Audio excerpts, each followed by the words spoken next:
বিকল্প চিন্তা উদ্যোগ পঞ্চম অধ্যায়। প্রশ্ন হচ্ছে বাংলা ছাপাখানার ব্যবসায়িক উদ্যোগ 2023 এসেছে 8 নম্বরের জন্য। এক গাদা লিখতে হবে তা কিন্তু নয়, আমরা 6টা পয়েন্ট লিখেছি। এই 6টা পয়েন্টের অনেকে পরীক্ষা হলে মনেও থাকবে না, অনেকে 5টা মনে থাকবে, তাহলে কি 8 পাবো না? প্রশ্ন উঠা স্বাভাবিক। তাহলে যেটাই উত্তর, যে উত্তরটা, সেই উত্তরটা পারফেক্ট লিখতে গেলে বা মনে রাখতে গেলে আমাকে কিছু টিপস অবলম্বন করতে হবে। এখানে দেখ 6টা পয়েন্ট আছে 8 নম্বরের জন্য। আবার অনেক সময় আমরা 4 নম্বরের জন্য 8টা পয়েন্ট লিখেছি। জীবনের ঝরাবতা মনে আছে, জীবন স্মৃতি, এইগুলো লিখতে গেলে আমাদের 8টা করে পয়েন্ট লিখতে হচ্ছে। সাঁওতাল বিদ্রোহের কারণ 4 নম্বরের জন্য 7-8টা পয়েন্ট আছে। মুন্ডা বিদ্রোহের কারণ, সন্ন্যাসী ফকির বিদ্রোহের কারণ, আবার সিপাহী বিদ্রোহকে জাতীয় বিদ্রোহ কেন বলা হয় সেখানে কিন্তু বেশি পয়েন্ট নেই। আবার সিপাহী বিদ্রোহের প্রকৃতি যেটা চলে এসছে ওরা ওই প্রসঙ্গ বাদ। রবীন্দ্রনাথের শিক্ষা চিন্তা, এখানে কিন্তু 8টা পয়েন্ট আসবে না। মানে প্রত্যেকটা প্রশ্নেরই যে 8টা করে পয়েন্ট আসবে এরকম কোনো ব্যাপার নেই। আমার প্রশ্ন অনুযায়ী উত্তর লিখতে হবে। আর উত্তর লেখাটা আবারও বলছি, একই নোটস লিখে কেউ 60% পাচ্ছে, কেউ 90%, কেউ 80%। তার মানে কি, কেউ সুন্দর করে গুছিয়ে লিখে আসছে, কেউ আবছা লিখে আসছে, ভাষা ভাষা লিখে আসছে, বক্তব্য পরিস্ফুট নয়, পরিষ্কার নেই, অস্পষ্ট, নাম্বার কম পাবে। সুতরাং নাম্বার পেতে গেলে আমি যেটা বলবো অল্প হোক, এখানে এক গাদা লিখতে হবে না, যেটা আমি লিখবো অল্প হোক, সেই অল্পের মধ্যে সুন্দর করে গুছিয়ে লিখতে হবে। বুঝা গেল? তাহলে কোয়ান্টিটি বেশি নয়, কোয়ালিটি সুন্দর করতে হবে, আবার কোয়ান্টিটিটাও অল্প রাখতে হবে। তাহলে আমি কোয়ান্টিটি এক গাদা করে দিলাম আর লেখার মধ্যে কিছু পেলাম না, সারবত্তা, কোনো কাজ হবে না। সরাসরি উত্তর আসি, বাংলা ছাপাখানার ব্যবসায়িক উদ্যোগ সম্পর্কে লেখো। বাংলা বলেছে কিন্তু ভারতের বলেনি। বাংলায় এই সুবে বাংলা, বাংলা, বিহার, উড়িষ্যা, পূর্ব পাকিস্তান যেটা বাংলাদেশ মিলে সুবে বাংলা, এর যে ছাপাখানার বিস্তার সেটা কিভাবে হলো বা ব্যবসায়িক উদ্যোগটা কি হলো সেটা। ছাপাখানা মানে ইংরেজিতে বলে প্রেস, প্রেস বাংলায় বলা হয় মুদ্রণ শিল্প বা ছাপাখানা, মুদ্রণ শিল্প বা ছাপাখানা। ব্যবসায়িক উদ্যোগ মানে কি, এটাকে কেন্দ্র করে আমার রুটি রোজগার, ছাপাখানাকে কেন্দ্র করে ব্যবসা ভিত্তিক আমার রুটি রোজগার, যেখান থেকে আমার আয় আসবে, ইনকাম হবে সেইটা। তাহলে এই উদ্যোগটা প্রথমে যিনি নিয়েছিলেন গঙ্গা কিশোর ভট্টাচার্য, মনে রাখবি। বাংলার ছাপাখানার ব্যবসায়িক উদ্যোগ যিনি প্রথমে নিয়েছিলেন তার নাম হচ্ছে গঙ্গা কিশোর ভট্টাচার্য। আধুনিক ছাপাখানার ব্যবসায়িক উদ্যোগ যিনি নিয়েছিলেন ঈশ্বরচন্দ্র বিদ্যাসাগর। মনে থাকে যেন, এই দুটো প্রশ্ন আমি দিয়েছিও, দেব, যে এইগুলো কিন্তু অনেকে ভুল করে, কোন জায়গায় গঙ্গা কিশোর কোন জায়গায় বিদ্যাসাগর গুলিয়ে ফেলে, এটা যেন না হয়। এবারে একটা আমরা ভূমিকা লিখতে হবে, বা প্রথমে শুরু তো একটা কিছু বলে লিখতে হবে। কি লিখবো আমরা? বাংলার যত শিক্ষার চেতনা ঘটেছে ছাপাখানার তত বিস্তার ঘটেছে, ছাপাখানার যত বিস্তার ঘটেছে ব্যবসায়িক উদ্যোগ তত বেড়েছে। দারুণ না? একটার সঙ্গে একটা জড়িয়ে আছে।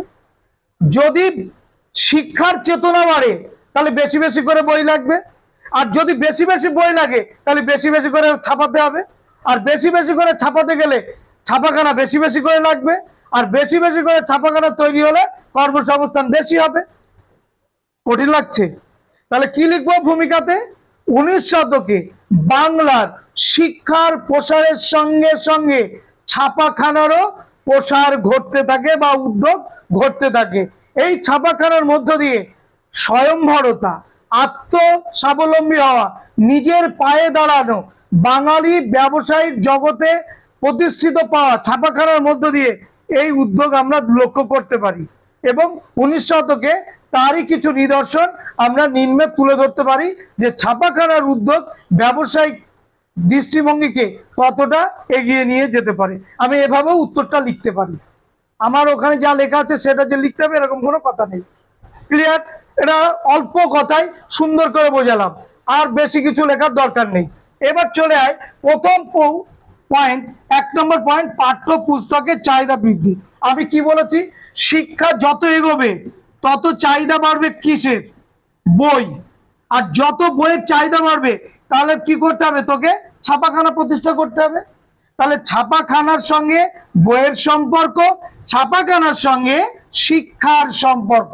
উল্টে বলি, শিক্ষার সঙ্গে ছাপাখানার সম্পর্ক, বইয়ের সঙ্গেও ছাপাখানার সম্পর্ক। তাই প্রথম পয়েন্টে পাঠ্যপুস্তকের চাহিদা বৃদ্ধি, এই পয়েন্টে এই কথাগুলো বললেই কমপ্লিট। একদম আড্ডুম বাগডুম লেখার কোনো চেষ্টা করবি না, কারণ যারা খাতা দেখে, যারা শিক্ষক আমাদের থেকে অভিজ্ঞ, আলফা লিখলে অসন্তুষ্ট হবে। আমি তাকে কেন অসন্তুষ্ট জায়গায় নিয়ে আসবো? আমার প্রতি বিরূপ মনোভাব মানে আমার খাতাতে নম্বর কমে যাওয়া। কেন করব? 2 লাইন হোক, টু দা পয়েন্ট। এখনকার উত্তর টু দা পয়েন্ট। 2 লাইন হোক, 3টে বাক্য হোক, বেশি দরকার নেই। কে বলেছে বেশি লিখতে হবে? হলো। নেক্সট হচ্ছে সংবাদপত্র, সাময়িক পত্র। দেখ উদাহরণ দিচ্ছি, উদাহরণ দিয়ে বলছি, তোর মনে থাকবে। কিছু সংবাদপত্র তোর নাম বল।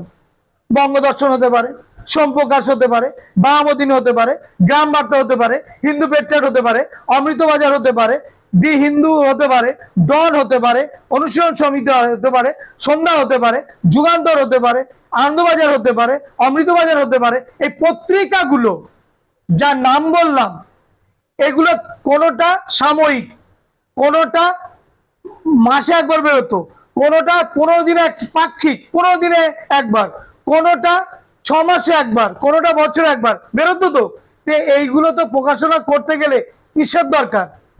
ছাপাখানার দরকার না? প্রেসের দরকার না? তাহলে এই পয়েন্টে আমরা কি লিখবো? কতগুলো সংবাদপত্রের নাম লিখবো। লেখার পরে আমরা লিখবো এই সংবাদপত্রগুলো কোনোটা ছিল মাসিক, কোনোটা ছিল পাক্ষিক, কোনোটা ছিল সাপ্তাহিক, কোনোটা ছিল দৈনিক, কোনোটা ছিল ষান্মাসিক 6 মাসে একবার, ষান্মাসিক, কোনোটা বাৎসরিক 12 মাসে একবার। এই পত্রিকাগুলো প্রকাশিত হতে গেলে সবার আগে দরকার ছিল ছাপাখানা। তাই ছাপাখানার ব্যবসায়িক উদ্যোগের প্রয়োজনীয়তা অনুভূত হয়েছিল। লিখে দিলাম, দরকার নেই আর। আমি উদাহরণ দিলাম, কেন অনুভূত হলো সেটা বলে দিলাম। আর কি চাই? কোনো দরকার নেই আর। নেক্সট পয়েন্ট হচ্ছে বিভিন্ন গ্রন্থের প্রকাশ। একটু আগে সংবাদপত্রের নাম বললাম, ও বাদেও তো আছে। হিন্দুদের রামায়ণ, গীতা, মহাভারত, পুরাণ, এসবগুলো তো আছে। মুসলমানদের কোরআন, হাদিস, এগুলো তো আছে। বিভিন্ন অনুবাদ গ্রন্থ, এগুলো তো আছে। তাহলে বিভিন্ন ছোটদের গ্রন্থ, ছোটদের বই, এগুলো আছে। বড়দের বই, এগুলো আছে। অভিধান, ডিকশনারি বলি, এগুলো তো আছে। এগুলো আমাদের লাগবে না? লাগবে তো। তাহলে লাগতে গেলে কি দরকার? ছাপাখানা প্রতিষ্ঠা করতে হবে, সেটা ব্যবসায়িক দৃষ্টিভঙ্গিতে। তাই বলেছে বিভিন্ন গ্রন্থের প্রকাশনা করতে গিয়ে এই ব্যবসায়িক উদ্যোগটাকে নিতে হচ্ছে। কারণ এইগুলোর মধ্যে দিয়েও যে বাঙালি বেঁচে থাকতে পারে বা শিক্ষার জগতের পাশাপাশি আয়ের জগতেও তৈরি হতে পারে, সেটা তার প্রমাণ হচ্ছে এটা। তাহলে এটা শুধু সংবাদপত্র, সাময়িক পত্র বললাম, আর এখানে বিভিন্ন গ্রন্থ বললাম। রবীন্দ্রনাথ, শরৎচন্দ্র, বঙ্কিমচন্দ্র ছাড়াও রামায়ণ, মহাভারত, অর্থাৎ এক কথায় ধর্মগ্রন্থ, ছোটদের সাহিত্য, শিশু সাহিত্য, এক কথায় সেগুলো তো প্রকাশ করতে হবে। তাহলে সেটা ব্যবসায়িক দৃষ্টিভঙ্গি না হলে ও তো পয়সা দিয়ে, নিজের পয়সা দিয়ে কতদিন প্রকাশ করবে? একটা সময় তো বন্ধ হয়ে যাবে। সুতরাং ওটা করা যাবে না। এটা গেল 3 নম্বর পয়েন্ট। 4 নম্বর পয়েন্ট হচ্ছে প্রশাসনিক প্রয়োজন। আমাদের ভারতবর্ষ তখন শাসন করছে কারা? ব্রিটিশ।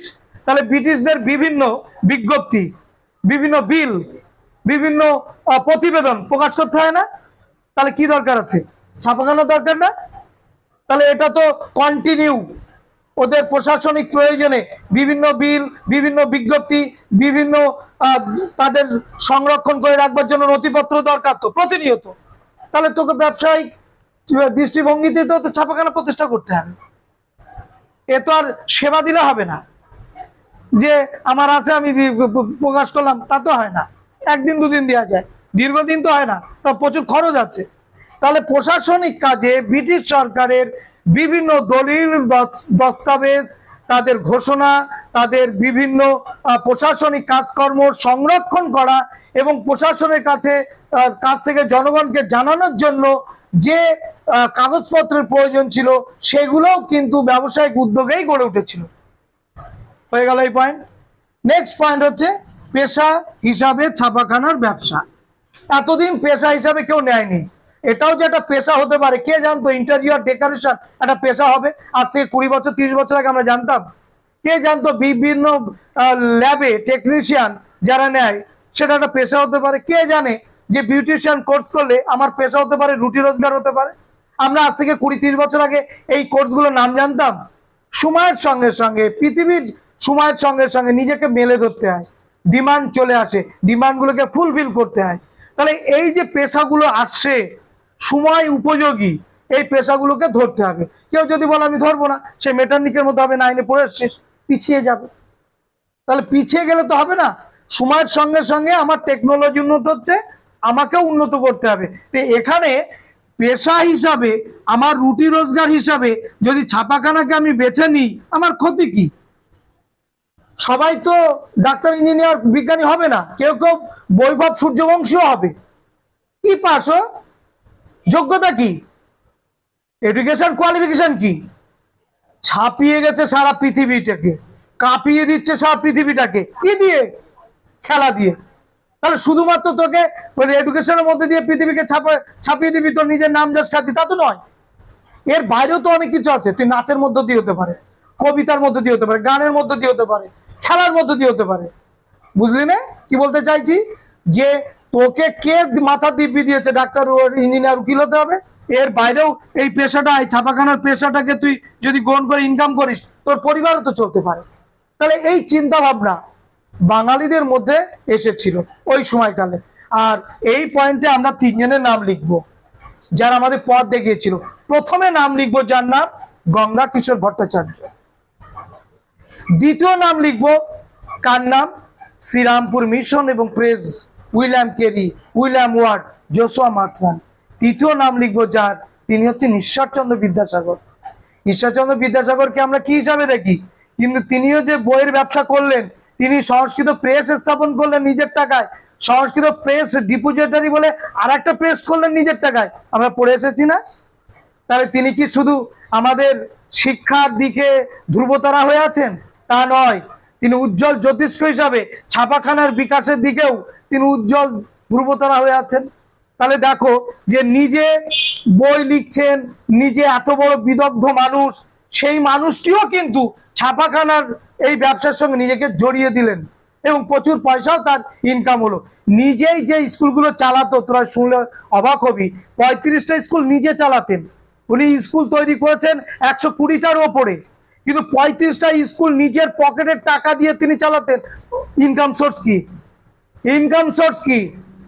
তিনি ছিলেন অধ্যক্ষ, বইয়ের রয়্যালিটি এবং প্রেস থেকে যে ইনকাম হতো সেই টাকা দিয়ে সেই সময় ওই বিদ্যালয়গুলো তিনি চালাতেন। আর বিধবাদের নিজের পয়সা দিয়ে তাদেরকে বিয়ের ব্যবস্থা করেছিলেন এই বিদ্যাসাগর। তাহলে তার ইনকাম যদি না থাকতো তিনি পারতেন? অসম্ভব, কেউ পারবো না। তাহলে ইনকামটা কিন্তু তার এই প্রেস থেকে এসেছিল, তার বই লেখা রয়্যালিটি থেকে এসেছিল। রয়্যালিটি মানে জানিস তো? আমি যে বইটা লিখলাম বছরে বছরে সেই বইটা যা বিক্রি হবে তার উপরে আমার একটা পার্সেন্টেজ দেবে, 10% কি 15% কি 25%। বুঝে গেল কি বললাম? এই হচ্ছে ব্যাপার, এটাকে রয়্যালিটি বলা হয়। যতদিন আমি বেঁচে থাকবো, আমার বই যতদিন থাকবে ততদিন আমাকে দিয়ে যেতে হবে। বুঝলি না? এটা হচ্ছে কোম্পানির সঙ্গে ইয়ে করা থাকে, চুক্তি। আচ্ছা, এরপরে দেখ, এই এত কিছু বলার পরে এটা সফল না ব্যর্থ তার প্রমাণ হচ্ছে উপসংহারে। 1800 সালে ছাপাখানার সংখ্যা যেখানে ছিল 17টা, 1886 সালে সেটা চলে গেল 229টা। আর সঙ্গে সঙ্গে ব্যবসায়িক চাহিদাও বৃদ্ধি পেল। তাহলে সফলতা এই 3টে লাইনে, এটা প্রমাণ। আমি গল্প দিলেই তো হবে না। স্টুডেন্ট যদি ভালো রেজাল্ট না করতে পারে, ইতিহাসে বেটার রেজাল্ট যদি না করতে পারে, তাহলে আমার গল্প দেওয়াটা চলে? তাহলে আমার গল্পটা সার্থক হবে তখন যখন স্টুডেন্ট ভালো রেজাল্ট করবে। আমি এখন যতই বলি না কেন এগুলো পড়বি কমন, এগুলো পড়বি কমন, এগুলো আসবেই, সে যদি না পড়ে, সে যদি না লেখে, সে যদি নাম্বার না পায়, আমার বলে তো কোনো লাভ নেই, জিরো। ওটা আমি তখনই হিরো হব যখন আমার সঙ্গে সঙ্গে ছেলে মেয়েরা ওটা পড়বে, ওটা আসবে, ওটা লিখবে এবং ভালো নম্বর পাবে, তখন আমি হিরো হব ওদের সঙ্গে সঙ্গে। বোঝা গেল কি বললাম? সুতরাং বক্তব্য দিয়ে ওই বিসমার্কের কথা 9-এ পড়ে রয়েছিস, আবেগ আর বক্তব্য দিয়ে জার্মানিকে ঐক্যবদ্ধ করা যাবে না। পার্লামেন্টে দাঁড়িয়ে তিনি বলছেন রক্ত নীতি গ্রহণ করতে হবে, লৌহের মতো মন মানসিকতা তৈরি করতে হবে, যুদ্ধ করতে হবে, তবে আমার ওই জার্মানি ঐক্যবদ্ধ হবে। ওই আবেগে দাঁড়িয়ে 2-10 লাইন আবেগের কথা বলে দিলাম, সব মোহিত হয়ে গেল, হাততালি পড়লো, ওতে জার্মানির ঐক্য আসবে না। বাস্তববাদী হতে হবে। বল্লভভাই প্যাটেল বাস্তববাদী লোক, আমরা লাস্ট অধ্যায় পাবো, উনিও রক্ত লৌহ নীতি গ্রহণ করেছিল। বুঝা গেল কি বললাম?